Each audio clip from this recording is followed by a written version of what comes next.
శంకరుడికి కామము క్రోధము రెండూ లేవని చెప్పడానికే ఎప్పుడూ ప్రశాంతంగా ఉంటాడు సుమా అని చెప్పడం కోసం వేదం ఆయన ఒక్కడినే సదాశివ అన్న నామంతో కీర్తించింది.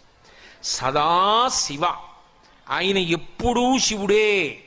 ఎప్పుడైనా ఒక్కసారి ఆయన కోపం వస్తుందేమో, రాదు, నటిస్తాడు వచ్చినట్టు. తండ్రి బిడ్డన్ని చక్కదిద్దడానికి నటించినట్టు నటిస్తాడు తప్ప వశపడడం.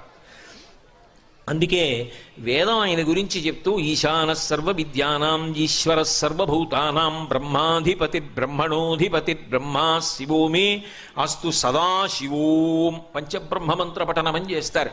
సద్యోజాతం ప్రపద్యామి సద్యోజాతాయ వై నమో నమః దగ్గర మొదలుపెట్టి ఆ పంచబ్రహ్మమంత్ర పఠనమునందు చిట్ట చివర ఈ మాట చెప్తూ ఆయన సదాశివోం, ఆయనకి ఒకప్పుడు కోపం వస్తుంది, ఒకప్పుడు కామం కలుగుతుందని అనుకుంటున్నావేమో,